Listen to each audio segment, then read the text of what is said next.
Si le président des États-Unis venait à être assassiné aujourd'hui, certes, le pays serait sous le choc, la bourse des valeurs prendrait un coup, quelques pays innocents seraient bombardés et envahis ça et là, mais les Américains iraient au travail demain. La machine étatique et institutionnelle resterait en place, l'armée ne prendrait pas ses soi-disant responsabilités, le pays ne sombrerait pas dans un chaos ou une guerre de succession. En réalité, même si vous vous arrangez pour basser et éliminer jusqu'à 15 successeurs, il y aurait un 16e et même un 17e remplaçant, sans remue-ménage. Le système est calé. On n'a pas besoin de 241 ans d'histoire commune pour atteindre une telle maturité sociale. En fait, c'est depuis sa naissance que l'Amérique s'est dotée de cette stabilité institutionnelle. Pas besoin non plus d'être tout bab pour atteindre une telle organisation sociale. Nous connaissons tous les systèmes matrilinéaires et les conseils de sages qui existaient jadis dans les familles et dans les grands empires de l'Afrique ancienne et qui assuraient des transitions apaisées et une stabilité sociale. Aujourd'hui, l'Africain semble être individuellement évolué mais collectivement primitif, incapable d'instaurer les moindres compromis sociaux nécessaires pouvant permettre un mieux vivre ensemble. À ce siècle encore, le pouvoir en Afrique est traité un peu comme un morceau de viande, jeté dans une horde de hyènes. On s'en saisit et on court et on court et on court désespérément, pourchassé par un peuple en colère et on court et on réprime et on brime et on assassine et on signe des accords et on viole ces accords et puis on court de plus belle. Puis on vieillit et on perd le souffle et on s'effondre et quelqu'un d'autre s'en saisit et la course continue. Comment en sommes-nous arrivés là? Que nous est-il arrivé? Salutations à vous, chers frères et sœurs d'Afrique, chers frères et sœurs des États-Unis d'Afrique. Ce message s'adresse essentiellement à vous qui aspirez à devenir des leaders de notre continent. Ce message s'adresse à la jeune élite africaine qui émerge. Mais ce message s'adresse aussi et surtout aux dirigeants actuels. Chers amis, si vous regardez cette vidéo et si vous connaissez quelqu'un qui connaît quelqu'un qui a accès à votre président, faites passer le message. L'intention ici n'est pas de les outrager, mais de leur adresser un message sincère de la part des masses conscientes et libres d'Afrique. Parce que nous savons que nos leaders ne sont pas libres dans leur prise de décision. Et nous pensons que le peuple se doit de les aider. Cette vidéo, qui est la 3e partie de notre série sur l'intérêt national, nous la dédions donc respectueusement à nos présidents. Et nous avons 4 petites propositions concrètes à vous présenter.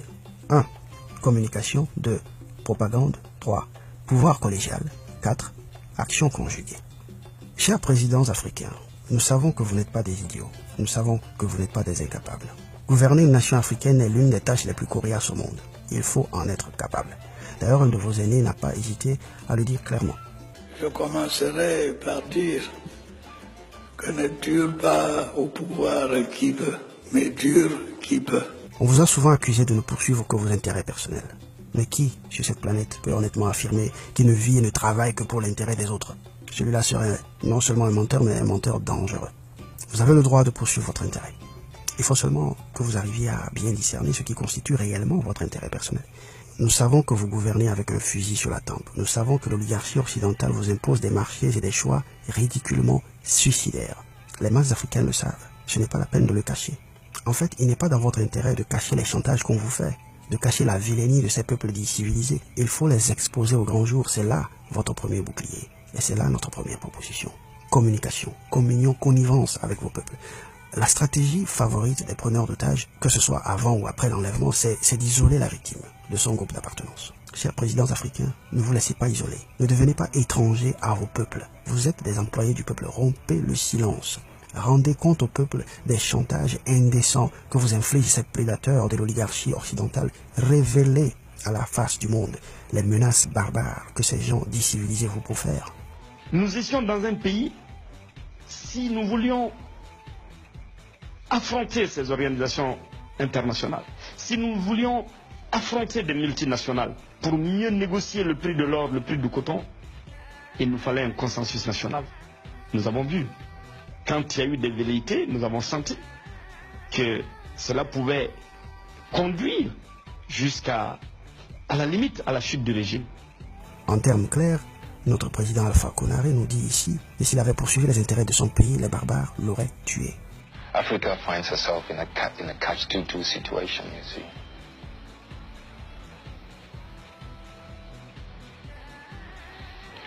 She better watch what she says here and there, or else you don't get that aid or that assistance, etc., etc.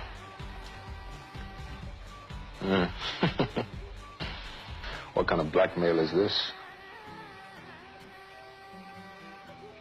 And it's up painful thing for me sitting here to have to be making such admissions. But these are some of the truths, the hard facts, my dear. You know. Vous savez, moi j'ai l'habitude de dire que j'ai gouverné dans la douleur. Parce que j'ai passé mon temps à faire des ajustements. J'ai reçu un coup de téléphone de mon ami Michel Kandessu, directeur général du FMI. Ce coup de téléphone, je crois, a duré 2 heures de temps. On a commencé à parler sur un ton courtois, puis ensuite ça s'est durci. J'étais dans mes appartements du palais. Mon épouse qui allait et venait, à un certain moment, elle sentit que le ton se durcissait. Elle s'est assise pour prier. J'ai dit, mon mari a des problèmes. C'est assise pour prier. Et Michel Kandessu me disait, en résumé, Président, vous avez été très courageux, mais ça ne suffit pas. Il faut que tous ensemble, vous fassiez la dévaluation. Le 12 janvier 1994 à 0h, le franc CFA qui valait 2 centimes n'en vaut plus qu'un seul. Une dévaluation de 50% qui touche les 14 pays de la zone franc. Et voilà comment cette dévaluation tomba sur nous comme un décret divin. Il n'y eut aucune voie de recours, aucune résistance, aucune protestation contre les barbares, aucune représailles contre leurs intérêts sur le continent. Et on augmente toutes les choses à 100%. Et comment nous allons devenir? Vraiment, on essaie où mettre la tête, franchement. Ça ne veut pas de choses de nos autorités, ça vient de loin. Je ne sais pas ce qu'on va faire, ça sera difficile, quoi. On va faire avec. Au contraire, c'est encore contre nos présidents que nous nous sommes révoltés, que nous nous sommes rébellés. Et quand nos marmites ont commencé à se vider, c'est contre nos voisins que nous avons pris les machettes. Non mais l'Afrique doit mûrir un jour.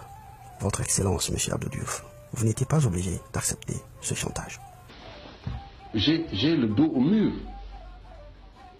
Si je ne le fais pas, peut-être qu'à la fin du mois, vous ne percevrez pas vos salaires, vous les fonctionnaires. Parce que je n'aurai pas les fonds que j'attends. Justement, Monsieur le Président, mais vous ne voyez pas qu'après 50 ans d'indépendance, bon, on va dire quoi, 34 ans au moment où l'affaire se passait, vous ne voyez pas qu'après 34 ans d'indépendance, qu'il soit un peu aberrant et honteux que nos simples salaires dépendent encore des dons de nos anciens colons? Pourquoi avons-nous osé prendre l'indépendance alors? Lorsque vous aviez 35 ans d'âge, Monsieur le Président, dépendiez-vous de vos parents? Tendiez-vous la main à vos parents pour les moindres de vos besoins? Bien sûr que non. Tout le monde le sait, c'est à 35 ans que vous êtes devenu Premier ministre de M. Senghor. C'est là un homme, un vrai. Un homme doit grandir, quitter la maison de papa et maman, s'instruire, pourrir dans les difficultés et les vicissitudes de la vie autonome, puis germer et produire des fruits. Et vous l'avez fait à l'échelle individuelle. Pourquoi l'Afrique ne le ferait pas vis-à-vis des colons? C'est vrai, on nous dira que 35 ans, c'est très peu dans la vie d'une nation. Qu'est-ce 40 ans dans la vie des peuples quand le monde compte des milliards d'années d'existence? Oui, mais pardonnez, papa au fouet. Juste à titre d'exemple, hein, vous savez à quel âge la nation américaine a décidé de rompre avec son ancien colon? Dès la naissance. Alors qu'elle était composée que de 13 maigrichonnes colonies coincées le long de la côte atlantique, menacées de toutes parts par les Anglais, les Espagnols, les Portugais, les puissantes tribus indiennes, gangrénées de l'intérieur par ses propres esclaves noirs, en pleine instabilité. Sans fondation économique, sans armée régulière, sans flotte navale, l'Amérique décida néanmoins de couper le cordon avec la couronne, avec l'ancien colon. Quand on veut l'indépendance, c'est comme ça on fait. Et puis on noue de nouvelles alliances. Mais revenons à la communication. À vous, Excellence, Monsieur Abdou Diouf, et à tous les Abdou Diouf de demain. Voici ce que nous aurions souhaité vous voir faire dans un cas pareil. Après une telle conversation, vous rejoignez votre femme, vous priez ensemble votre Dieu, ensuite vous préparez un bref discours destiné à votre peuple.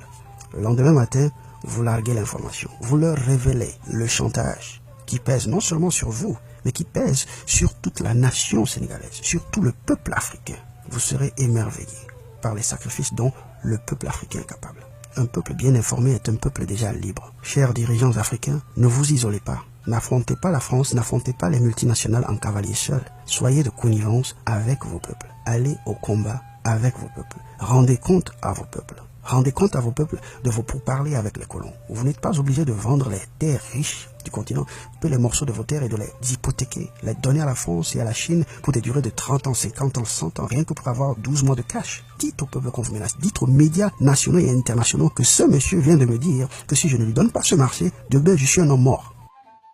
Lorsqu'un président de la République française interdit je suis tombé sur le dos quand j'ai entendu ça. Vous savez que l'Union africaine, qui était à l'époque présidée par son Excellence le président Obiang Bazogo de la Guinée équatoriale, avait, à propos de la Libye, avait une solution négociée à proposer.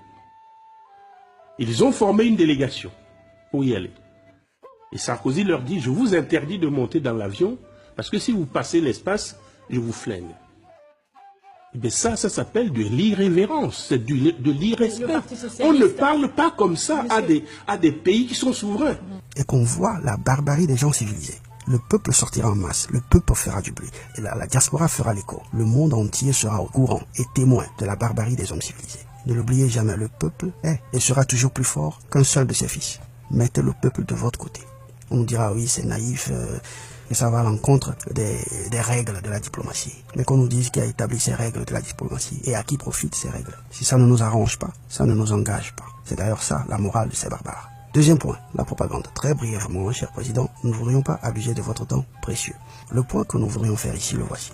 Subissant ce que vous subissez, sachant ce que vous savez, sachant comment tel collègue a été arnaqué, comment tel autre collègue a été muselé, comment tel autre a été chassé du pouvoir, comment tel autre a été assassiné, ne voyez-vous pas qu'il est impérieux de former une jeunesse qui puisse résister à cela? Voilà un Macron, à peine âgé de 40 ans, mais déjà pétri à la culture coloniale et à la barbarie de l'oligarchie française.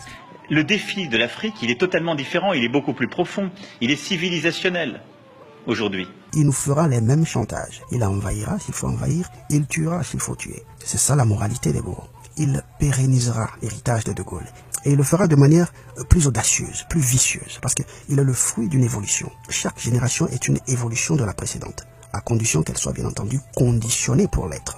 Chers dirigeants africains, que faites-vous pour conditionner notre jeunesse afin qu'elle fasse mieux que nous, afin qu'elle résiste mieux à nos prédateurs naturels? Il faut éduquer à la base. Il faut élever le niveau de pensée politique de nos peuples. Il y a une sorte d'élitisme mandarinal malsain que nous avons conservé depuis l'époque coloniale et qui consiste en ceci. Les rares illuminés veulent rester les seuls illuminés. Non, mes chers présidents, vous qui êtes en contact direct avec les turpitudes de la géostratégie mondiale, trouvez le moyen d'enseigner à vos peuples comment se défendre. Lorsqu'on voit M. Kémy Séba, qui s'ébat devant des jeunes étudiants et élèves, dans des propos lourds d'informations et des analyses géostratégiques très avancées, on pourrait avoir l'impression qu'il prêche à des sourds. Mais erreur, il est en train d'élever leur niveau de pensée. Ces jeunes Africains qui écoutent Kémy Séba, ils ne possèdent peut-être pas les derniers portables et les tablettes de dernier cri, mais ils savent et comprennent que c'est le sang des enfants du Congo qui est versé dans ces gadgets. Aucun toubab ne pourra les convaincre de prendre des armes un jour contre leurs propres frères et contre leurs propres sœurs. C'est de cette propagande-là qu'il est question. Vous savez, en septembre 2016, invité en France à l'occasion des 40 ans du CERDI. Le CERDI, c'est le Centre d'études et de recherche sur le développement international. C'est là-bas qu'on forme les économistes africains. Genre, on envoie les joueurs d'ASEC d'Abidjan pour être formés par les entraîneurs de Ashanti Kotoko. Un truc comme ça. Bon, passons. Toujours est-il que son Excellence, monsieur Alassane Dramane Ouattara, a été invité là-bas c'était un ancien élève, donc invité pour commémorer les 40 ans de succès de cette grande école française. Un étudiant ivoirien ose lui poser une question sur un possible abandon de cette devise qu'est le franc CFA. Ah, mais le grand frère ne l'a pas loupé, hein. On ne discute pas des affaires monétaires sur la place publique. Si on muselle de la sorte un étudiant en masters, quel sort réserve-t-on aux centaines de milliers d'élèves et d'étudiants qui surpeuplent nos écoles en Afrique? Non, monsieur Ouattara, il faut élever le niveau de pensée de votre peuple. Il faut l'illuminer, il faut le renforcer, il faut le préparer aux stratégies géopolitiques du monde occidental. C'est tout aussi important que la construction d'un pont. C'est vrai, nous ne vous apprenons rien. Tout ce que nous disons, vous le savez. Nous savons que vous êtes conscient de tout ceci. Bref, pour tout ce qui permet l'épanouissement de l'être humain, nous sommes obligés, il faut le reconnaître, de nous adresser à nos anciens colonisateurs. Vous ne croyez pas que nous soyons conscients de cette triste situation? Nous voulons nous évader de cette situation-là et nous demandons à ce qu'on nous aide.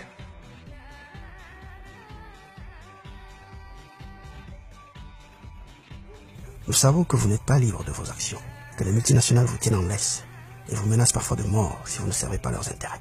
Que faire alors? Ceci nous amène à la troisième proposition. Pouvoir collégial. Institution forte, un seul cerveau ne peut pas à lui seul décider de la destinée de toute une nation. C'est contre-productif. Vous avez certainement vos aptitudes, nous le savons, vous avez vos talents, nous le savons, mais vous n'avez pas toutes les aptitudes et vous n'avez pas tous les talents. Nous avons besoin de nos George Washington pour commander nos armées, de nos Thomas Jefferson pour asseoir nos fondements et nos lois fondamentales, de nos Alexander Hamilton pour asseoir nos finances. Nous avons besoin de nos Benjamin Franklin pour gérer notre diplomatie et nos relations extérieures. Et ainsi de suite. Tout ceci avec un objectif fondamental commun. L'intérêt national, l'intérêt de la patrie, l'intérêt du continent, l'intérêt de moi et de mon voisin parce que c'est tellement lié. Il nous faut des institutions fortes qui garantissent la pérennité de notre philosophie politique. De telle sorte que quand le barbare assassine un Sankara aujourd'hui, dès demain il y a un deuxième Sankara qui est au pouvoir, tranquille. Sans remue-ménage, le même système continue, la même politique continue, la même idéologie continue. C'est la meilleure manière de décourager ces coups de force fomentés de l'extérieur. Les colons doivent savoir que c'est à tous nos peuples qu'ils ont affaire et non à une poignée de personnes. Et c'est ensemble que nous pouvons prendre ces mesures. Ce qui nous amène au dernier point, dernière proposition, action conjuguée, action groupée, unité, complicité sous-régionale, complicité régionale, complicité africaine. Si le Burkina refuse un marché parce que ça ne l'arrange pas, le Togo ne doit pas prendre ce marché. Le Bénin ne doit pas prendre ce marché. Le Mali ne doit pas prendre ce marché. Comme disait l'autre, on fait de la compétition ruineuse entre nous. Un pays africain accepte, refuse de prendre votre offre pour exploiter son pétrole, votre offre de 10%, il refuse. Vous traversez la frontière, un autre pays africain vous ouvre les bras, venez prendre. Pourquoi nous faisons des choses comme ça? Je voudrais que notre conférence adopte la nécessité de dire clairement que nous ne pouvons pas payer la dette. Non pas dans un esprit belliqueux, belliciste. Ceci pour éviter que nous n'allions individuellement nous faire assassiner. Si le Burkina Faso tout seul refuse de payer la dette, je ne serai pas là à la prochaine conférence. Par contre, avec le soutien de tous, dont j'ai besoin,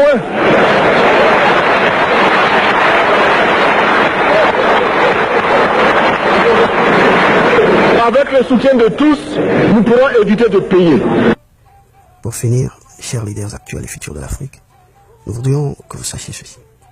La nouvelle génération africaine aspire à une fédération continentale. C'est un mouvement qui est en train de créer une boule de neige. C'est un mouvement qui est présent. C'est plus qu'un rêve, c'est un objectif. Et nous allons le réaliser. Inscrivez votre nom sur les bonnes pages de cette histoire. L'Afrique doit au monde une révolution. Notre mission de la jeunesse actuelle, c'est de créer une nouvelle condition, que l'Afrique soit forte et puissante. Ceux qui ont fait les États-Unis à Philadelphie, le plus vieux, c'était Benjamin Franklin, il avait 80 ans. Le jeune qui venait après lui avait une cinquantaine d'années, Washington, qui serait le premier président. Les autres, les techniciens, les autres leaders là, avaient 30 ans, 33 ans. Madison, Hamilton, l'avocat de New York, avait 30 ans. Madison, qui serait le 4e président américain, il avait 33 ans à l'époque. Ce sont des jeunes qui ont fait les États-Unis. Ils ont décidé, faisons les États-Unis d'Amérique, faisons. Qui a tort? Est-ce que c'est le bon moment? Est-ce qu'on est corrompu? Est-ce que c'est... Faisons.